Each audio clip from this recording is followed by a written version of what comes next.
Entourée de cadavres, Gaïla lutte d'épée à épée contre deux guerriers que les filles de Plorias contrôlent. Elle se baisse rapidement et coupe les jambes d'un des épéistes, laissant une ouverture vers le démon.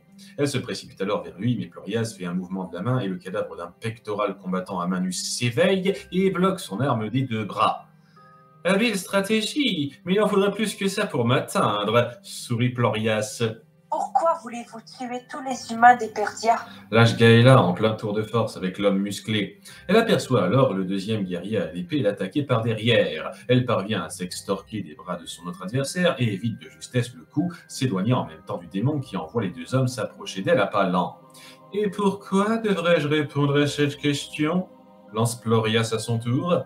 J'ai bien vu à la base des maisons que vous sembliez être une vraie pipelette. Sinon, vous ne seriez pas apparu pour faire étalage de la nature de vos pouvoirs. En plus, comme vous devez être certain de me tuer, me dire ce qui vous motive, vous les démons, devrait vous causer aucun tort.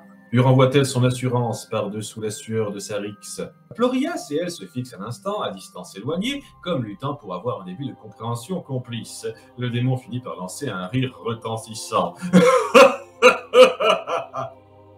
Vous m'avez assez bien cerné, je dois l'avouer, mais il y a une chose sur laquelle vous vous méprenez. Son sourire se défait et il relance alors ses deux pantins à pleine vitesse sur Gaëla, qui bloquent leurs assauts avec difficulté. Les humains n'ont aucune valeur à mes yeux, pas même celle de confident, poursuit-il le ton méprisant. Lorniel observe Molina jouant fébrilement de son instrument aux cordes jaunes scintillantes et s'empresse de lui envoyer une boule électrique qu'il voit alors traverser son corps comme si de rien n'était. Il s'en voit bien surpris et la démone lance un petit rire sarcastique sans lâcher sa harpe. Alors, le sorcier éternel ne sait plus viser? Lance-t-elle, le prenant de haut. Elle saisit alors par les orteils une des nombreuses petites dagues disposées à ses pieds et semble l'envoyer à plusieurs mètres à côté de Lorniel qui, à son grand dam, se voit subir une coupure à l'épaule droite.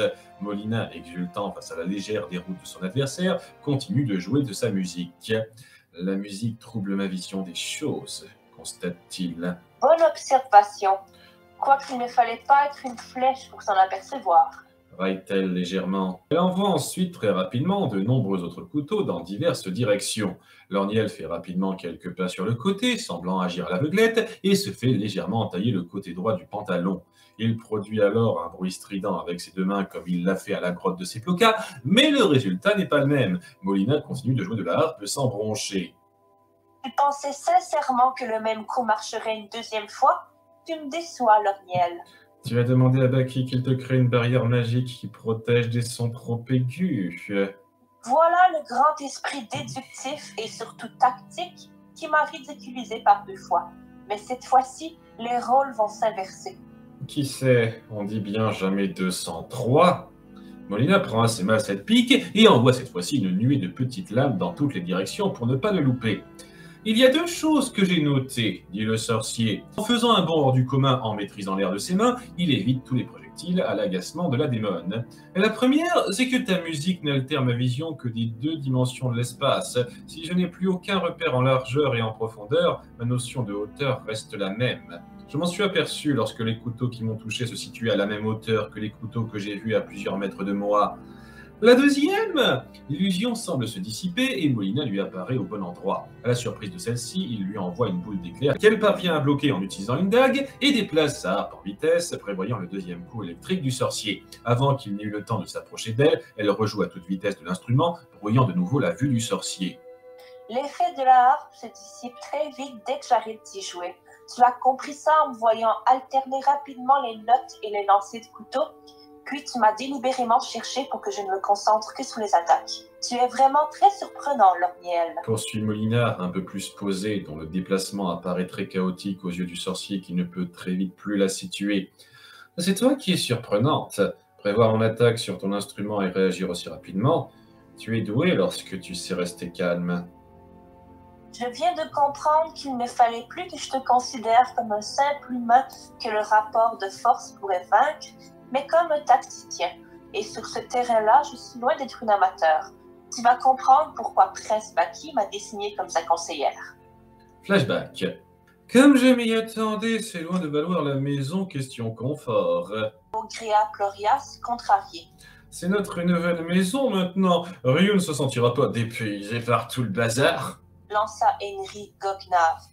Lors de la découverte du château souterrain, Florias était blasé. Il se fichait bien de la dispute qui débutait entre les deux frères Blade cadets et se dirigea vers le prince démon, accompagné de Molina, qui explorait l'intérieur de ce nouveau centre névralgique plus en avant. Sans vouloir vous offenser, Seigneur Baki, quel est l'intérêt de se cacher dans un tel endroit alors qu'aucun indigène ne représente une menace pour nous? C'est de moi que vient l'idée, répondit Molina, en plein dans son stoïcisme usuel. Outre le fait d'avoir un attrait fort intéressant, ce château, grâce à sa composition, favorisera ma magie et me donnera l'avantage au cas où tu sais qui entrerait en scène. Expliqua Baki, le sourire assuré. Il permettra également d'être en position défensive avantageuse si des adversaires de puissance considérable venaient à se battre contre nous directement, ajouta l'assistante. Bien, Seigneur, mais je vois mal comment ces déchets humains pourraient nous poser le moindre problème, château ou pas. Florias, je sais que la maison te manque, mais ce dénigrement primaire n'est pas très professionnel. Adina le prince, agaçant le démon subordonné qui se contenait de rajouter quelque chose. Après de nombreuses esquives et parades, Gaëla parvient à percer de sa lame le cœur du pantin combattant à main nue. Elle se remet aux prises avec l'épéiste marionnette quand elle se fait toucher l'épaule gauche par une boule de feu. Dans la pile de cadavres, un magicien s'est levé, remplaçant le précédent combattant. Je dois admettre que vous valez un peu mieux que ces résidus de vie, mais je sens que vous commencez déjà à faiblir, alors que la plupart de mes jouets sont encore intacts, s'amuse Florias à la voir se débattre. Est-ce donc tout ce que la mort de ces gens représente pour vous? Des accessoires tout juste bons à manipuler? Réagit Gaëla, se tenant l'épaule endolorie. Humains ou démons, les cadavres ne sont que des morceaux de viande. Je leur offre la possibilité de vivre après leur mort, il est normal que je les manipule à ma guise. Vous avez également tué des vôtres pour enrichir votre collection. Les démons sont vraiment des êtres abjects. Vous ne nous connaissez pas! Gaëla est légèrement surprise suite à cette montée d'adrénaline. Qui êtes-vous pour nous juger? Pendant 23 ans que j'ai vécu ici, un imprévu m'a obligé d'aller à la rencontre des vôtres, et ce que j'ai vu n'a guère amélioré mon opinion à votre sujet. Vous possédez une terre fertile, des conditions de vie que personne à Sérinelle ne pourrait s'imaginer, et malgré ça, nombre d'entre vous s'échinent à détériorer ce monde pour des raisons bassement primaires, si raison il y a. Lorsqu'un danger au niveau de votre monde entier est apparu, vos semblables ont bêtement augmenté ce penchant pour le chaos, lance Florias méprisant. La plupart d'entre nous ne sont pas comme ça, Rétorque Gaëla. Il en va de même pour nous. Certains écrasent les autres, d'autres se font écraser, quelques-uns tentent d'aider. Mais cette configuration peut s'expliquer par l'environnement peu enviable de notre monde. C'est donc pour ça que vous vous en prenez à nous, pour utiliser nos terres? Questionne Gaëla, qui jette discrètement des coups d'œil un peu partout depuis un instant. En partie, mais ce n'est pas la raison première, sourit le démon. Gaëla donne alors avec rapidité un coup d'épée circulaire au sol à quelques mètres devant elle et touche les fils des marionnettes. À son grand étonnement, chaque fil résiste à sa lame. Florias, d'abord surpris, finit par afficher un autre rictus et envoie rapidement son pantin guerrier attaquer Gaëla. Cette dernière, en évitant plusieurs épines de feu lancées par le sorcier pantin, ne peut esquiver l'arme aiguisée du guerrier qu'elle se prend en pleine côte droite. Elle s'effondre alors, perdant sa lame des mains. Bien tenté, mais vous auriez pu vous douter que mes fils dépassaient la résistance de la simple corde en laine. L'attitude victorieuse, il s'avance vers Gaëla et ramasse son épée. Cette arme n'est pas de la meilleure qualité. Pourquoi l'avoir prise alors que vous avez dû avoir des choix bien meilleurs? Cette épée était celle qui ressemblait le plus à celle de mon père. Serre-t-elle des dents à terre, contenant du mieux qu'elle peut la perte de sang avec sa main. Celle détruite lors du combat contre Baki? Ce sentimentalisme des objets est d'un pathétisme. Pourquoi détestez-vous autant les humains? C'est à cause des Perdia que j'ai tout perdu. Des Perdia et de Baki, répond-il alors, s'enrageant avec véhémence. L'orniel court dans tous les sens, sautant lors des lancers de projectiles bas et se baissant lors des lancers un peu plus haut, tout en jetant quelques boules d'éclairs plus opaques que la moyenne, à l'aveugle de temps en temps.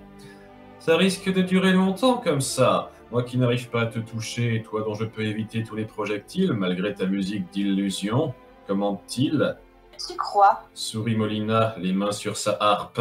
Elle envoie alors un projectile bas. Lorniel fait alors un saut et aperçoit alors qu'elle lance un projectile à sa nouvelle hauteur. Ce genre de coup est prévisible, commente-t-il. Il se projette alors vers le sol en lançant de l'air par ses mains. Il remarque de justesse un troisième projectile lancé à sa hauteur qu'il parvient à stopper in extremis en créant un bloc de glace devant lui. Il se fait ensuite avoir par une dernière dague qu'il n'a pas vu venir, atteignant son bras gauche. Je sais combien de temps durent les effets de ma harpe. J'ai la possibilité de t'envoyer 3 lancers directs et un courbé. Explique la démone. Un projectile lancé de façon courbée est plus lent, donc laisse plus de temps pour s'éloigner dans une direction, ce qui le rendrait totalement hasardeux dans une telle configuration. Mais en parvenant à capter toute mon attention avec les 3 premiers, tu permettais une ouverture pour ce 4e lancer qui est passé par-dessus mon mur glacé. Poursuit le sorcier, retirant la lame du couteau de son bras, non sans une grimace de douleur. Avec ton membre blessé, l'avantage est pour moi. Lorniel lance de nouveau une boule d'éclair avec son bras en état. Inutile. Tu crois qu'en lançant au hasard tes boules électriques chéries, tu m'atteindras à force? Mais le pouvoir de mon instrument, bien qu'il n'agisse que sur 2 dimensions, est plus complexe que tu ne sembles le croire. Tes chances de me toucher demeurent donc les mêmes à chaque coup, c'est-à-dire quasi nulles. Se délecte la démone, mais moins lorsqu'elle le voit afficher un rictus à son tour.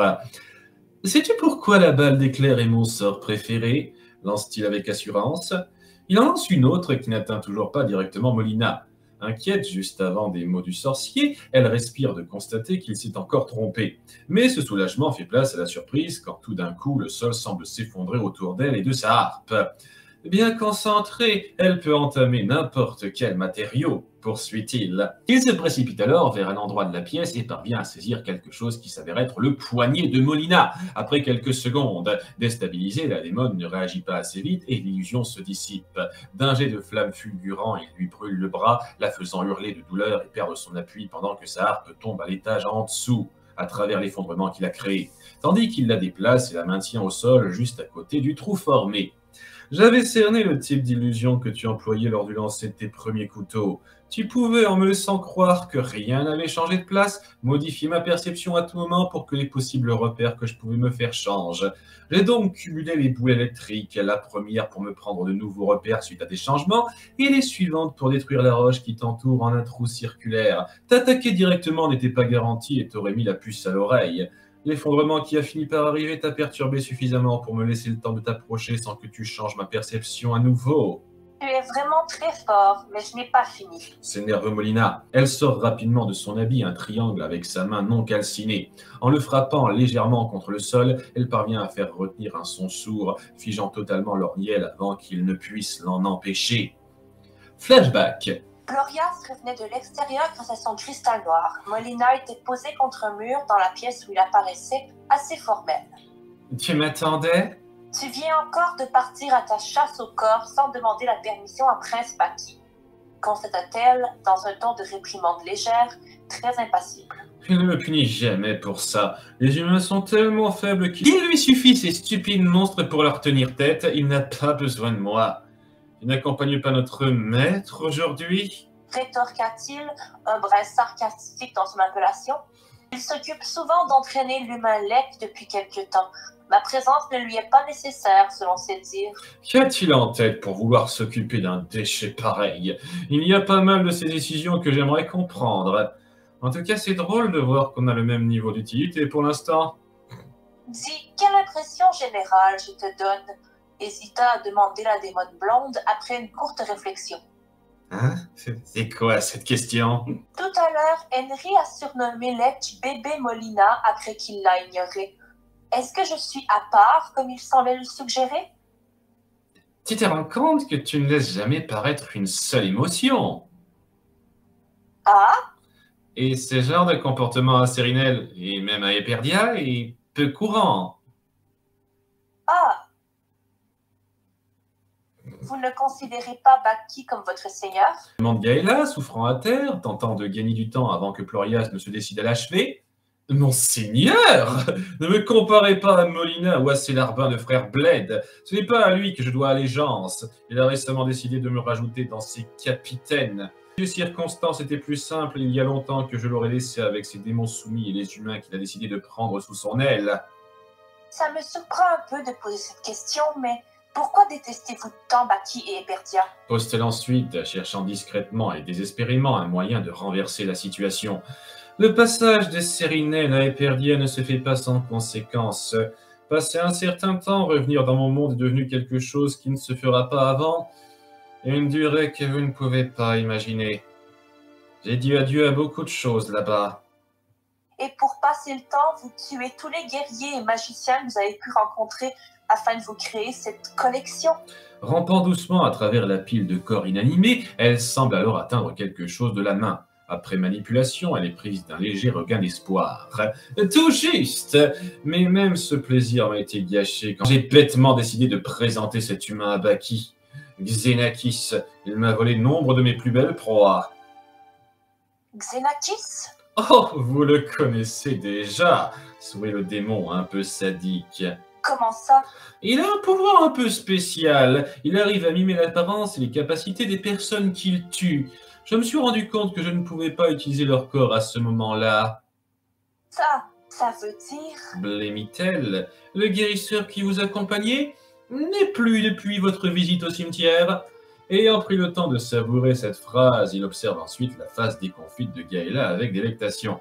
« Tu auras au moins connu la vérité avant de mourir !» Plorias lance alors l'épéiste pantin sur elle. Se reprenant, elle tire alors sur un des fils qui le contrôle, qui était effectivement ceux qu'elle avait trouvés à l'instant, et parvient à dévier la trajectoire de l'épée vers le démon. Celui-ci l'esquive de justesse, se prenant une coupure à la joue et faisant tomber l'épée de Gaëla qui l'a tenue jusqu'alors.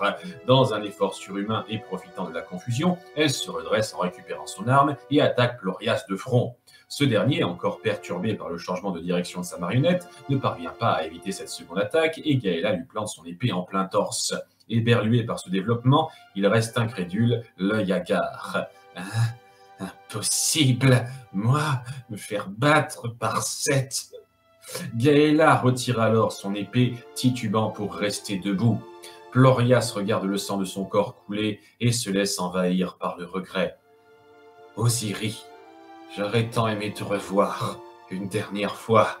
Lâche-t-il, larmes aux yeux, avant de s'effondrer au sol. Molina voit le visage figé du rival qu'elle s'est créé juste à portée de main et exulte. Elle s'apprête à se relever pour en finir avec lui, mais dans son empressement, elle n'a pas vu que celui-ci avait eu le temps de lâcher un couteau dans sa direction et se le prend en plein cœur. Ébahie par ce retournement, elle s'effondre de nouveau au sol alors qu'elle n'a à peine pu lever qu'un genou. Et alors qu'elle commence à gésir, frustrée, capable de ne plus rien bouger, l'ornielle retrouve ses mouvements. Un triangle. Je m'attendais à un autre instrument, commande-t-il. Ouah, comment as-tu... Je me doutais que tu avais préparé un plan de secours au cas où je déjouerais ta harpe. J'ai donc délibérément attendu que tu me touches, de façon à ce que tu ne te doutes pas que je pouvais complètement me repérer dans tes illusions. J'ai alors récupéré ton couteau pour m'en servir, au cas où ma magie serait trop évidente à voir venir. Alors, tout le combat était à ton avantage. J'ai perdu sur toute la ligne. Rit-elle nerveusement, fortement diminuée par ce coup au cœur. Jusque-là, aucun adversaire ne m'a autant retranché à des extrémités telles celles de sacrifier mon bras pour m'assurer de la victoire. Mais j'ai quand même perdu. Je te hais, Laurienne. Pourquoi cette obnubilation? Pour moi, la vie se résume à des calculs. Quelle stratégie adopter? Comment prévoir la suite des événements? Je n'ai jamais saisi l'intérêt des émotions. La joie, la colère. Mais ce jour-là, devant cette grotte, tu as cassé quelque chose en moi. La frustration d'être surpassé et humilié, je n'ai plus ressenti qu'une chose. Ce sentiment négatif qui m'a rongé et fait souffrir intérieurement et que je n'ai pas pu refréner tous ces derniers jours par ta faute. Confie-t-elle, et l'ornielle se retrouve à presque la prendre en pitié. Tu as découvert les émotions de la pire des façons et j'en suis la cause. Je ne m'excuserai pas, mais je peux saisir ton sentiment. Tout comme les humains, nous les démons ne savons pas ce qu'il se passe après la mort, mais j'espère de tout cœur que là où je vais, je te retrouverai un jour pour te faire payer tout ce que tu m'as fait subir. Lance-t-elle dans un dernier souffle avant de rendre son dernier soupir. Flashback. Dans cette salle principale qu'on avait très récemment fini de mettre au propre, Plorias et les frères Bled étaient en pleine réunion devant le nouveau trône que Baki s'était installé, Molina à sa droite. Nous lancerons donc notre conquête du continent dans quelques jours. Annonçait le prince, légèrement grandiloquent. À sa conclusion, les frères Blade se retirèrent avec respect. Au lieu d'en faire autant, Florias décida de rester et de parler après un léger temps d'hésitation. Prince Baki, qu'y a-t-il, Florias? Il y a une question que j'aimerais vous poser depuis qu'on est arrivé ici. Pourquoi m'avoir choisi, moi, parmi les 5 proposés, alors que je n'étais pas le meilleur et que vous deviez vous douter que les cadavres de démons que j'ai cumulés à Sérinel pouvaient ne plus être accessibles ici? Et dis-moi, qu'est-ce qui t'amuse dans la vie? Je vous demande pardon. Moi, j'éprouve toujours un malin plaisir à voir comment une expérience peut tourner. Je pourrais directement m'en prendre aux humains et balayer la plupart d'entre eux d'un seul grand coup, mais je préfère voir comment ils vont s'en sortir face à mes monstres. De même, j'aurais pu chercher à installer le système d'isolation du château à l'intérieur de celui-ci, plutôt que de le disperser aux 5 coins du continent, mais j'ai envie de voir si quelqu'un peut le trouver et le neutraliser. Et j'avoue que je suis assez gamin. Dit-il sous ses airs de plaisanterie. Alors, vous m'avez choisi pour voir ce qui se passerait? Si j'aurais pu utiliser mes marionnettes démons et ce que j'aurais fait sinon? Baki acquiesça de la tête tout sourire. De la même façon que vous avez pris les frères Blade dans votre garde personnelle, les mettre en conflit avec leur mère vous amusait.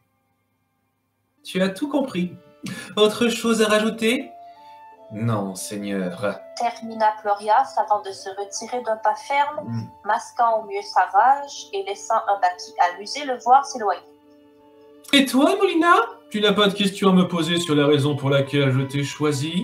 S'adressa-t-il à sa conseillère. Non, prince Baki. Je m'en doutais. Lorniel ferme les yeux de son adversaire mort par respect. Il dirige alors son regard vers le couloir en face qui mène à la suite du château et y progresse, se tenant fermement le bras blessé. La blessure de Gaëla à la côte l'a fait grandement souffrir. Elle déchire le bas de sa tunique pour faire un garrot. Océane. S'inquiète-t-elle en pensant au mieux la plaie. Elle marche alors, supportant la douleur, vers la sortie de la salle. Tout à coup, une main lui agrippe le mollet, celle de Florias qui l'a fait trébucher au sol et qui, dans un dernier élan de vie, la met en garde. Que pensez-vous accomplir, bande d'imbéciles? Votre monde ne représente qu'une simple compétition pour Baki. Même si vous arriviez à le battre, quelqu'un d'autant plus dangereux fera son apparition, hurle-t-il, presque hystérique, avant de trépasser pour de bon.